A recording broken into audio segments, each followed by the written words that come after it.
जय गुरुदेव। और दोस्तों, मेरे चैनल सिद्ध साबर मंत्र में आपका एक बार फिर से हार्दिक स्वागत है। और देखिए, आज की वीडियो में मैं आपके लिए जो साधना आपको बताने वाला हूँ वो महाविद्या तारा की साधना है। देखिए, साधनाएं तो बहुत हैं, संसार में जितनी भी साधनाएं हैं उनमें माता तारा की साधना बहुत महत्वपूर्ण है और प्रमुख भी मानी गई है। जो व्यक्ति अपने जीवन में तारा साधना को संपन्न कर लेता है वो आर्थिक दृष्टि से किसी प्रकार का उसे कोई भी अभाव नहीं होता। क्योंकि देखिए, तारा साधना के विषय में कहा गया है कि अगर कोई व्यक्ति माता तारा के साक्षात दर्शन कर लेता है तो उसे प्रतिदिन 2 तोला स्वर्ण जरूर उसके सिरहाने रखा हुआ मिलता है। ये बात सच भी है, लेकिन तारा साधना को प्रत्यक्ष करने के लिए व्यक्ति को मेहनत भी जी तोड़ करनी पड़ती है। इतना आसान भी नहीं है कि तारा महाविद्या की साधना को प्रत्यक्ष किया जाए तो उसमें मेहनत ना लगे, या फिर पूर्ण रूप से दृढ़ निश्चय वाला जो व्यक्ति है वही इस साधना को प्रत्यक्ष कर सकता है। देखिए, तारा महाविद्या, क्योंकि 10 महाविद्याएं होती हैं, 10 महाविद्याओं में तारा महाविद्या भी बहुत महत्वपूर्ण साधना है। इसमें क्या होता है कि अगर आपने इस साधना को प्रत्यक्ष कर लिया तो समझिए कि आर्थिक दृष्टि से तो आप संपन्न होंगे ही होंगे, लेकिन दूसरे अर्थों में अगर आप कहा जाए तो शत्रु निवारण के लिए भी तारा महाविद्या साधना बहुत महत्वपूर्ण है। शत्रुओं का मान मर्दन करने के लिए, मतलब कि आप हर दृष्टि से, प्रत्येक दृष्टि से साधना उच्च कोटि की है। अगर मोक्ष प्राप्ति के लिए साधना आप करना चाहते हैं तो तारा महाविद्या साधना कर सकते हैं। और ये जो साधना है इसको कोई भी साधक कर सकता है। इसमें चाहे वो पुरुष हो चाहे स्त्री हो, इसमें कोई भी भेदभाव नहीं है। नवरात्रि में आप इस साधना को संपन्न कर सकते हैं और जो साधक की जो भी इच्छाएं होती हैं वो पूर्ण होती ही हैं। देखिए, तारा महाविद्या की जो साधना है वो किसी भी महीने की शुक्ल पक्ष की जो प्रतिपदा होती है उससे आप शुरू कर सकते हो, या किसी भी शुक्रवार से शुरू कर सकते हो, या नवरात्रि में भी आप इस साधना को शुरू कर सकते हो। लेकिन अगर आप ज्योतिष की दृष्टि से देखें तो जो किसी भी महीने की जो शुक्ल पक्ष होता है, शुक्ल पक्ष की जो प्रतिपदा जो तिथि होती है वो ज्योतिष की दृष्टि से बहुत ही अधिक महत्वपूर्ण है। और देखिए, इस साधना में आपको जो सामग्री की आवश्यकता होती है, तारा महाविद्या यंत्र, तारा माला, एक रक्षा माला, और ये तीनों सामग्रियां मंत्र सिद्ध और प्राण प्रतिष्ठा युक्त होनी चाहिए। अगर आपको ऐसी सामग्री चाहिए तो आप मुझे व्हाट्सएप कर सकते हैं। व्हाट्सएप नंबर मैंने आपको दिया हुआ है वीडियो में, आप वहां से व्हाट्सएप करके और ये सभी सामग्रियां आप प्राप्त कर सकते हैं। देखिए, अगर आप सामग्री के लिए ऑर्डर करते हैं तो बेझिझक आप ऑर्डर कर सकते हैं। आपको सामग्री 100% मिलेगी। आपके साथ यहां पर धोखा नहीं होगा, भले ही आप कहीं पर भी धोखा खा गए हों, लेकिन जो लोग मुझसे जुड़े हुए हैं वो भी जानते हैं और जो नए जुड़ रहे हैं उनको भी स्वयं पता लग जाएगा। इसमें कोई बड़ी बात नहीं है। तो देखिए, जब ये सामग्री आपको प्राप्त हो जाए तो उसके बाद फिर आप ये साधना शुरू करें। पहले जो मैंने एक वीडियो में तारा महाविद्या की साधना बताई है वो तिब्बती लामा मंत्र के द्वारा बताई गई है, ठीक है। इसमें मैं आपको तंत्रोक्त विधि से मैं आपको बताऊंगा कि जो तांत्रिक इसका मंत्र है, जो प्रमुख मंत्र है, उससे तारा महाविद्या की साधना आप कैसे कर सकते हैं। देखिए, इस साधना में गुलाबी रंग को प्रधानता दी गई है। जो गुलाबी रंग होता है, साधना काल में गुलाबी रंग की ही धोती पहने, गुलाबी रंग की ही धोती आप ओढ़ें, चाहे आप महिला हैं, अगर महिला हैं तो फिर गुलाबी रंग की साड़ी आपको धारण करनी है। और देखिए, इसके अलावा साधक जो भी है उसको कच्छा, बनियान, ये इसका प्रयोग नहीं करना है। मतलब कि आप साड़ी बांधेंगे, ठीक है, लेकिन आपको और दूसरी चीज़ों का प्रयोग बिल्कुल भी नहीं करना है। और अगर आप साधक पुरुष है तो जैसे कच्छा बनियान नीचे पहन लेते हैं, उसके ऊपर धोती बांध लेते हैं, तो ऐसे आपको नहीं करना है। मतलब कि सिला हुआ वस्त्र नहीं होना चाहिए, सीधी सी बात है इसमें। और ये जो नियम है, ये नियम परफेक्ट नियम है, इसमें फेरबदल बिल्कुल भी नहीं हो सकता है। इसलिए इस नियम के ऊपर कमेंट भी ना करें, ठीक है। साधना से पहले ही गुलाबी रंग का में जो रंग करके और सुखा करके उनको रख लेना चाहिए। अगर सफ़ेद रंग के हैं तो गुलाबी रंग में उनको रंगवा लो, ठीक है, या मार्केट से ले लो। उत्तर दिशा की तरफ मुख करके आपको साधना करनी है। सामने एक लकड़ी का बंजोट यानी जिसको चौकी बोलते हैं, लकड़ी की चौकी होनी चाहिए और एकांत कमरा होना चाहिए, बिल्कुल एकदम एकांत। इसके लिए क्योंकि प्रत्यक्षीकरण की साधना है तो एकांत कमरा होना चाहिए, उसके अंदर कोई भी दूसरा व्यक्ति प्रवेश ना करे, ठीक है। गुलाबी रंग का कपड़ा या आसन जो आपका है वो भी गुलाबी रंग का होना चाहिए, और गुलाबी रंग का कपड़ा ही आपकी बजोट यानी जो चौकी है सामने, उसके ऊपर भी गुलाबी रंग का कपड़ा बिछा होना चाहिए। चावल आप अगर चढ़ाएं तो उन्हें भी गुलाबी रंग उसमें मिला लें, ठीक है। अब आपको इसमें क्या करना होता है कि एक माता भगवती तारा का एक चित्र आपको चाहिए, ठीक है। शुद्ध देसी घी का इसमें प्रयोग होगा। आसन आपका सूती हो सकता है या ऊनी आप ले सकते हैं, किसी भी प्रकार का हो लेकिन गुलाबी रंग का हो। अगर आसन आपके पास गुलाबी रंग का नहीं है तो कोई कपड़ा गुलाबी रंग का हो, आसन के ऊपर आप उसको डाल दीजिए। अगर साधना में बल्ब है तो उसे भी आप गुलाबी रंग में रंग दें। साधना कक्ष की जो दीवारें हैं, गेट है, उन सबको गुलाबी रंग से पुतवा दीजिए। ये आपको पहले से ही कर लेना है, ठीक है। मतलब कहने का तात्पर्य सीधा सा है कि सारा जो भी आपको दिखाई दे सब गुलाबी ही गुलाबी होना चाहिए जब आप उसमें साधना करें, ठीक है। अब इसमें आपको क्या करना है, कोई ज़्यादा बड़ा जटिल विधि विधान नहीं है इसमें। अपने गुरु का चित्र सामने रखें, भगवान शिव का चित्र सामने रखें और गणेश भगवान का चित्र होना चाहिए। अब चाहे वो कहते हैं ना शिव परिवार की जो तस्वीर होती है उसी में अगर गणेश जी का चित्र है तो फिर कोई बात नहीं है, माता पार्वती का भी उसमें है तो बड़ी अच्छी बात है। और जो गुरु आपके हैं, अगर आपके गुरु कोई देहधारी गुरु हैं तो फिर आप उनका ही चित्र रखें, या जो मेरे गुरुदेव हैं, जो मेरे गुरु भाई हैं, वो डॉक्टर नारायण दत्त श्रीमाली जी का चित्र रखेंगे। और जो भगवान शिव को गुरु माना है किसी ने गायत्री माता को गुरु माना है या किसी ने दुर्गा माता को गुरु माना है, तो वो उन्हीं का चित्र रखेंगे और उन्हीं के मंत्र का जाप करेंगे, पूजन भी उन्हीं का करेंगे गुरु मान करके। तो देखिए, अब इसमें आपको क्या करना होगा कि जब आप गुलाबी रंग का कपड़ा चौकी पर बिछा देंगे तो आप उसमें जो चावल आपने गुलाबी रंग के रंगे हुए हैं उनसे आप 9 ढेरी बनाएंगे और दाहिने हाथ की तरफ से बाएं हाथ की तरफ तक 9 ढेरी आपको चावल की बना देनी है। और उन 9 ढेरियों के ऊपर एक एक लौंग आपको रख देनी है, ठीक है।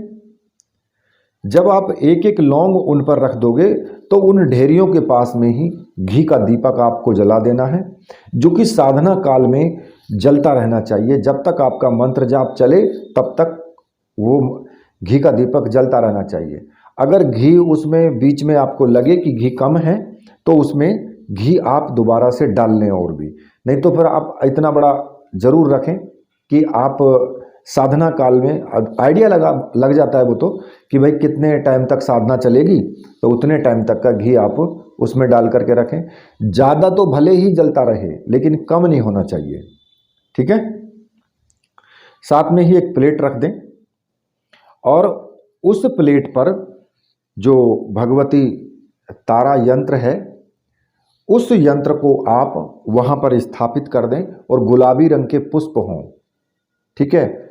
जैसे भी गुलाब के पुष्प ले सकते हो, गुलाब के जो पुष्प होते हैं वही आप पुष्प उसमें इस्तेमाल करें। इसके साथ ही जो थोड़ा सा जल पात्र, जल जिसमें हो, और साथ में ही कुमकुम वगैरह, टीका वगैरह लगाने के लिए वो सब पूजन का जो भी सामान है वो रखें अपने पास ही, ठीक है। सबसे पहले आपको क्या करना है, अपने गुरुदेव का पूजन करना है। सबसे पहले गुरुदेव को हाथ जोड़ करके प्रणाम करेंगे और गुरुदेव को कुमकुम का टीका लगाना है, पुष्प चढ़ाने हैं, चावल चढ़ाने हैं, धूप दीप दिखानी है अपना गुरु मंत्र बोलते हुए।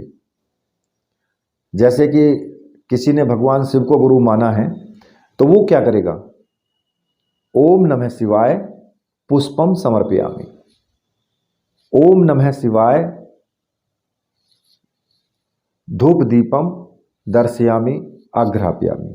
तो इस तरीके से आप पूजन करेंगे, छोटा सा पंचोपचार, मतलब 5 तरीके से पुष्प चावल वगैरह चढ़ा करके पूजन करेंगे। और पूजन के बाद हाथ जोड़ करके गुरु जी से प्रार्थना करेंगे कि गुरुदेव मैं महाविद्या तारा की साधना करने जा रहा हूँ और इस साधना में मुझे पूर्ण सफलता मिले, ऐसा आप मुझे आशीर्वाद दीजिए और मुझे आज्ञा प्रदान कीजिए। इसके बाद जो भी आपका गुरु मंत्र है उस गुरु मंत्र का एक माला का जाप जरूर करें। जो आपकी गुरु माला है उसी से आप कर सकते हैं। अब अगर भगवान शिव को गुरु माना है तो फिर उनका पूजन आप करेंगे और ओम नमः शिवाय इस मंत्र का आप एक माला का जाप जरूर करें और उसी प्रकार से गुरु जी से आज्ञा लेनी है। अब कहीं ये जो लोग ये बोलते हैं ना कि भाई भगवान शिव क्या, अगर आप कहीं पे आपको दिक्कत आई तो भगवान शिव क्या आपको बचाने आएंगे। देखिए मैं आपको एक चीज़ बता देता हूँ कि भले ही किसी भी देहधारी गुरु ने आपको जो गुरु मंत्र दिया है उस गुरु मंत्र के अंदर इतनी पावर होती है कि वो आपको हर दुर्घटना से बचा सकता है। और गुरु मंत्र किसका होता है, कोई नारायण भगवान का देगा, कोई शिव का देगा, कोई आपको गुरु गोरखनाथ का देगा, या फिर कोई माता का मंत्र देगा, गायत्री मंत्र देगा कोई गुरु मंत्र में है, तो वो भी भगवान के ही सब मंत्र। और शिव से बड़ा तो कोई गुरु ही नहीं है। जब आपके ऊपर विपत्ति आती है तो आप किसको पुकारते हो, उस वक्त आप भगवान को पुकारते हो। क्या भगवान आपकी सहायता नहीं करते? कौन कहता है भगवान सहायता नहीं करते? जब आपके ऊपर कोई भी तंत्र क्रिया की जाएगी उस वक्त आप जो रक्षा करेंगे अपनी, तो किस मंत्र से आप रक्षा करते हैं? चाहे वो शिव का मंत्र हो, चाहे हनुमान का मंत्र हो, चाहे भैरव जी का हो, चाहे गायत्री मंत्र हो, होता तो वही है तो भगवान का ही। तब सहायता करने कौन आता है? भगवान ही तो आते हैं। तो फिर अब रही बात मार्गदर्शन की, तो भाई मार्गदर्शन तो वो स्वयं आपकी इस छोटी सी जो खोपड़ी है ना, जिसके अंदर आपको मस्तिष्क है, इसमें ऑटोमेटिक ही आपके अंदर से विचार उत्पन्न हो जाते हैं कि मुझे क्या करना है। वो सब विचार जो आते हैं वो सब वही आपको विचार देते हैं कि आप ऐसा नहीं ऐसा करो। और कहीं कहीं तो स्वयं सपने में दर्शन तक दे जाते हैं, आशीर्वाद तक दे करके चले जाते हैं। तो फिर खैर समझ अपनी अपनी है, जिन लोगों को जैसा करना है वो वैसा करें, लेकिन ज़्यादा दृष्टांत कमेंट में देंगे तो मेरा जवाब मिलेगा ही मिलेगा, और कठोर जवाब फिर मैं देता भी हूँ, ठीक है। खैर गुरु जी का पूजन करने के बाद आप सबसे पहले आपको अब गणेश भगवान का पूजन करना है। वक्रतुंडाय महाकाय सूर्यकोटि संप्रभम निर्विघ्नं कुरु मे देव सर्वकार्येषु सर्वदा। यानी कि भगवान गणेश जी जो हैं सर्वप्रथम पूजनीय भी हैं और विघ्नों को हरने वाले भी हैं। तो भगवान गणेश जी से प्रार्थना करें कि अगर मेरी साधना में कोई विघ्न आए तो हे विघ्ने हरता, आप मेरी सहायता करें, मेरे विघ्नों का हरण करें। और गणेश भगवान का पूजन करके और उनको जो है एक माला वक्रतुंडाय हुम इस मंत्र का जाप जरूर करें, क्योंकि ये मंत्र गणेश भगवान को अत्यधिक प्रिय है। ठीक है, जब आप गणेश जी का पूजन कर लेंगे तो जो रक्षा माला है, रक्षा माला को आप अपने गले में धारण कर लें, और ये माला तब तक आपके गले में धारण रहेगी जब तक आप मंत्र जाप करेंगे। ठीक है, मंत्र जाप करने के बाद इस माला को उतार के और फिर अपने वहीं पूजा स्थान पे चौकी पर रख दें। अब उसके बाद आपको क्या करना है, जो तारा महाविद्या का जो चित्र है आपके सामने, उस चित्र के आप पूजन करेंगे। उसका कुमकुम से, पुष्प से, चावल से आपको पूजन करना है, धूप दीप से अच्छे से पूजन करके, और फिर आपको जो यंत्र है, यंत्र का भी आपको पूजन करना है। यंत्र के ऊपर कुमकुम से बिंदी लगाएं, पुष्प चढ़ाएं, चावल चढ़ाएं, धूप दीप दिखाएं। कहने का मतलब है भाव आपका अच्छा होना चाहिए पूजा करने के लिए। ठीक है, अब इसके बाद आपको क्या करना है, इसके बाद आप हाथ में जल लेकर के संकल्प करेंगे। अब संकल्प में आपको क्या करना है कि मैं अपने नाम का उच्चारण करना है, भगवती तारा साधना संपन्न करने जा रहा हूं। और अगर आप देखिए नवरात्रि में साधना कर रहे हैं तो यहां पर आप क्या करेंगे कि यहां पर क्लियर आपको बोलना है कि मैं कितने दिन की साधना कर रहा हूं। अगर आप नवरात्रि से अष्टमी तक साधना यानी 8 दिन की साधना कर रहे हो तो फिर आपको बोलना है कि अष्टमी पर्यंत 1.25 लाख मंत्र जप संपन्न करूंगा। इस प्रकार से आपको संकल्प लेना है। अगर आप 8 दिन के अंदर नहीं कर सकते हैं, आप चाहते हैं कि मैं 14 दिन में करूं या 21 दिन में करूं, तो फिर आप 1.25 लाख मंत्रों का जाप जो है आप उतने ही हिसाब से लें कि मैं 21 दिन में या 14 दिन में 1.25 लाख मंत्रों का जाप संपन्न करूंगा।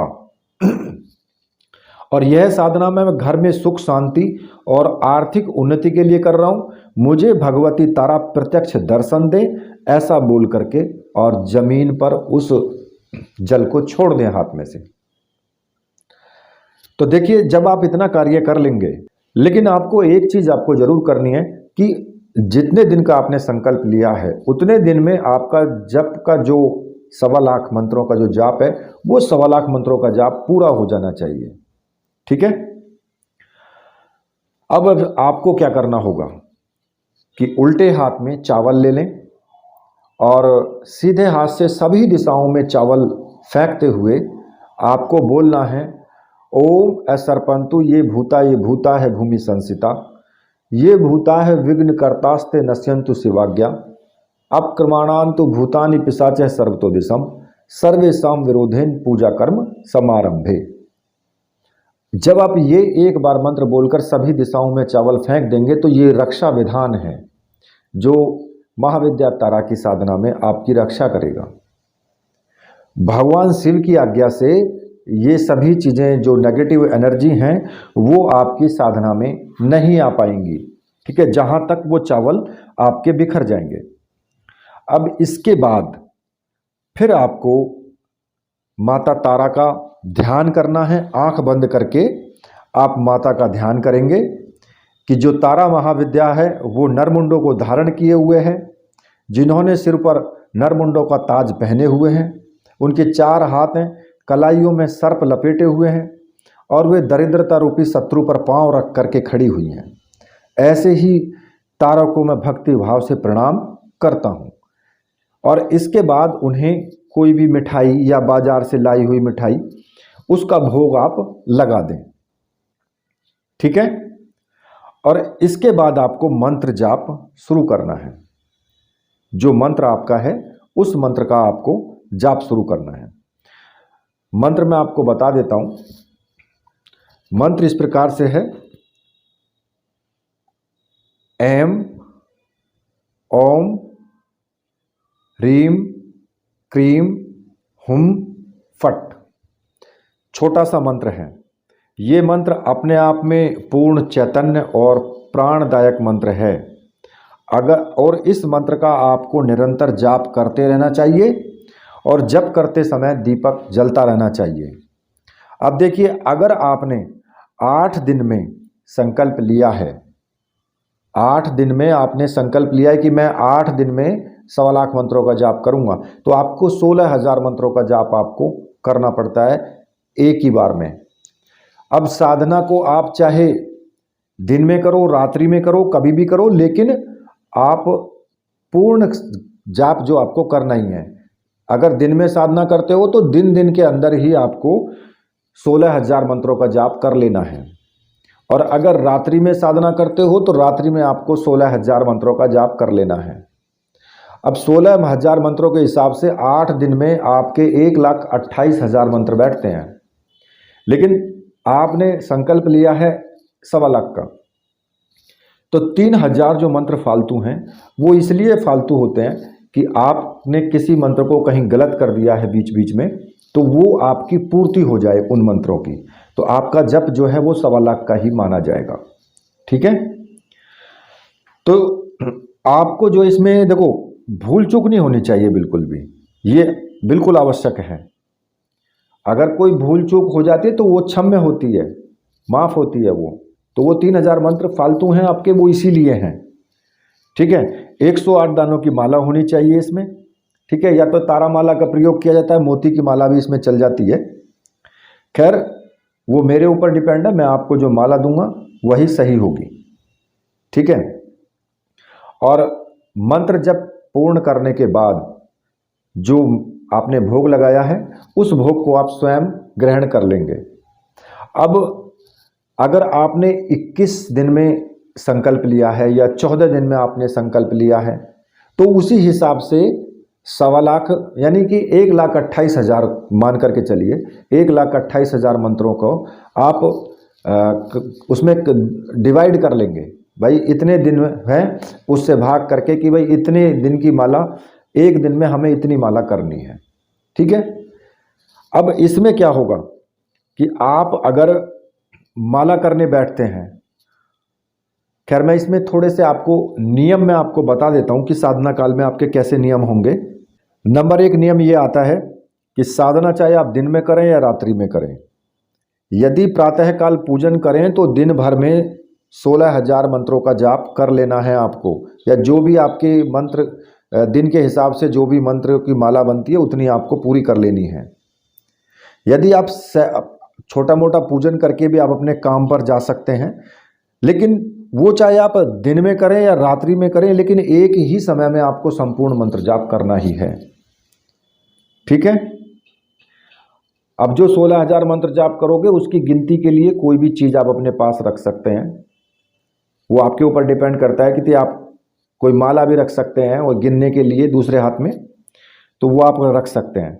और देखिए साधना काल में चाहे पुरुष है या स्त्री है, कोई भी इसको कर सकता है, लेकिन यदि स्त्री हैं आप और साधना काल में आपका मासिक धर्म जो है वो चालू हो जाता है, तो आप साधना को बंद कर देंगे उसी वक्त। लेकिन अगर मान लिया आपने 6 दिन साधना कर ली और फिर 7वें दिन आपका मासिक धर्म आ गया, तो मासिक धर्म से ठीक होने के बाद जब आप साधना चालू करोगे तो आपकी जो गिनती होगी वो 7वें दिन की होगी। वो 6 दिन आपके कटेंगे नहीं, खत्म नहीं होंगे, वो 7वें दिन से ही आपकी गिनती लगेगी। ये आपको स्त्रियों को गॉड गिफ्ट होता है, क्योंकि ये भगवान की बनाई हुई रचना है, तो इसलिए वो इसमें कोई भी हस्तक्षेप नहीं कर सकता है। साधना के काल में स्त्री का संग बिल्कुल वर्जित है। शराब, जुआ, इस प्रकार के जितने भी व्यसन हैं वो सारे के सारे वर्जित हैं। 24 घंटे में एक समय शाकाहारी भोजन करेंगे। बाजार से बनी हुई कोई भी वस्तु या पदार्थ का आप सेवन नहीं करेंगे, बिल्कुल भी। अपने घर पर शुद्ध शाकाहारी बना हुआ भोजन ही ग्रहण करेंगे, और वो भी दिन में केवल एक बार आपको ग्रहण करना है, चाहे कभी भी करें। साधना में बैठने के बाद अगर आप चाहते हैं तो 21 माला के बाद में आप 5-10 मिनट का विश्राम कर सकते हैं। इस प्रकार प्रत्येक 21 माला के बाद आप थोड़ा थोड़ा विश्राम कर सकते हैं। जैसे कि मान लिया कि 21 माला हो गई, उसके बाद 5 मिनट का विश्राम कर लिया, लेकिन आसन से नहीं हटना है। फिर आपको, आप आसन पर ही बैठे रहेंगे, खड़े रहें, कैसे भी करें, लेकिन 21 माला के बाद ही करना है आपको, 21 से पहले नहीं। ठीक है, 21 माला के उपरांत आप थोड़ा विश्राम कर सकते हैं। यदि बीच में आपको उठना नहीं है, यदि मलमूत्र का विसर्जन है, मतलब कि किसी को अधिक दबाव लग जाए, तो आप 21 माला के बाद आप फ्रेश होकर के आ सकते हैं। लेकिन इसके बाद तुम्हें दोबारा स्नान करना पड़ेगा और उसके बाद फिर साधना में बैठना पड़ेगा। मान लिया कि 21 माला के बाद में आपको इस तरह की समस्या हुई, तो वो आपकी 21 माला जो आपने पहले की है ना, वो गिनती खत्म नहीं होगी। जो आप नहा धो करके साधना में दोबारा बैठेंगे, वो 21 के बाद आप फिर दूसरी जो बची हुई मालाएं हैं वो कर सकते हो। ठीक है, तो और यम नियम के पूर्ण सिद्धांत का आपको पालन करना है, किसी का बुरा नहीं सोचना है। बस आप ये सोचें कि मेरे कोई कार्य करने से किसी दूसरे व्यक्ति का दिल ना दुखे, बस इतना सोच लेना, बाकी सब उसी में आ जाएगा। ठीक है, अब आपको क्या करना होगा कि साधना काल में मैं आपको बता देता हूं छोटे मोटे अनुभव जो भी होंगे। जब आप साधना काल में बैठते हो तो तीसरे दिन में आपको साधना के कक्ष में सुगंध आनी शुरू हो जाएगी, खुशबू आनी शुरू हो जाएगी। वो अपने आप में एक अलग ही खुशबू होगी। अगर आप नवरात्रि में साधना कर रहे हो, 5वें दिन उस कक्ष में आपको पता लग जाएगा कि किसी की उपस्थिति हो गई है। ठीक है, और 8वें दिन आपको माता भगवती के दर्शन तारा के हो जाएंगे। इसके लिए तुम्हारी जो अखंड श्रद्धा चाहिए, पूर्ण विश्वास चाहिए और विधि विधान आवश्यक है। ऐसा नहीं है कि श्रद्धा तो कहीं और है, विश्वास आधा है आधा नहीं है। तो साधना में सोचो कि माता सामने आ जाए तो नहीं आएगी। ऐसे आपका पूर्ण विश्वास भाव जरूरी है। और जब आपकी साधना समाप्त हो जाएगी तो वो जल्द ही साधक की जितनी भी सभी इच्छाएं हैं वो सभी इच्छाएं पूर्ण होती हैं। और देखिए, जब आपका मंत्र जब पूर्ण हो जाए, साधना संपन्न हो जाए, अगर साधना संपन्न नहीं होती है, किसी कारण से माता के दर्शन नहीं होते हैं, तो आप दोबारा से इसी साधना सामग्री से आप साधना दोबारा कर सकते हैं। अगर एक बार में साधना संपन्न नहीं होती तो दूसरी बार आप इसी सामग्री से करेंगे। इससे आप कितनी बार भी आप साधना संपन्न कर सकते हो।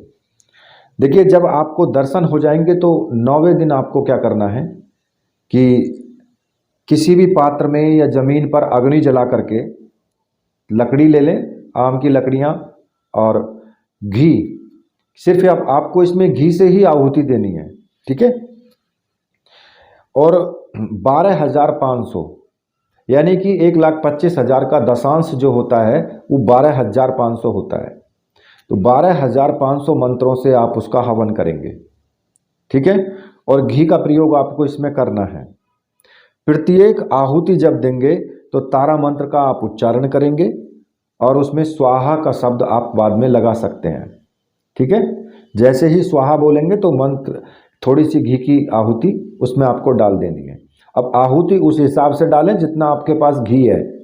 ऐसा नहीं घी तो 1 किलो है और उठा करके भर भर चमचा गिरने लगोगे तो तो कम पड़ जाएगा। तो उसी हिसाब से डालें। और मंत्र का जाप भी आपको जोर जोर से चिल्ला करके नहीं करना है, मन ही मन में मंत्र का जाप आपको करते रहना है, धीमी आवाज में उच्चारण होते रहना चाहिए। ठीक है, जब आपके यज्ञ की समाप्ति हो जाए तो आपको क्या करना होगा कि आपके जो मित्र हैं, सगे संबंधी हैं या जो भी कन्याएं हैं, उनको बुला करके भोजन करवाएं। ठीक है, और उसके बाद ही फिर आप भोजन करें। ठीक है, तो तब ये आपकी साधना जो है पूर्ण है। और इसके बाद जो यंत्र है और जो चित्र है माता का, जो माला है या जो रक्षा माला है, उसको आप अपने पूजा घर में ही रहने दें। लेकिन जो लकड़ी के जो चौकी पर आपने चावल की ढेरी और लौंग जो हैं, या आप चाहते हैं कि मालाओं को भी विसर्जित करना तो आप कर सकते हैं उनके साथ साथ। अगर मान लिया कि आप रक्षा माला को या माला को विसर्जित करना चाहते हैं तो कर सकते हैं, ठीक है। किसी भी नदी में, बहती हुई नदी में, तालाब में आप विसर्जित उनको कर दें। ये जीवन की बहुत बड़ी साधना है।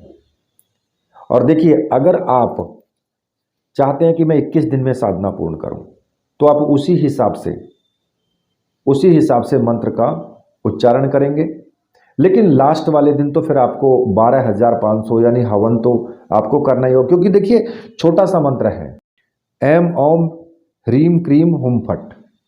एम ओम ह्रीम क्रीम हुम फट, कितना सा छोटा सा मंत्र है, तो उच्चारण करने में ज़्यादा टाइम आपको नहीं लगेगा, ठीक है। तो इस तरीके से ये साधना आपको करनी है। और जब आपकी साधना संपूर्ण हो जाए, जो भी व्यक्ति इस साधना को, या स्त्रियां जो भी इसको साधना को करेंगे, मेरी तरफ से उनको पूर्ण आशीर्वाद है। आप साधना करिए, ठीक है। इसी के साथ मैं आपसे विदा लेता हूँ। मेरे साथ बोलिए, बोलिए वीर बजरंगबली हनुमान जी महाराज की जय। बोलिए मेरे परमहंस गुरुदेव की जय।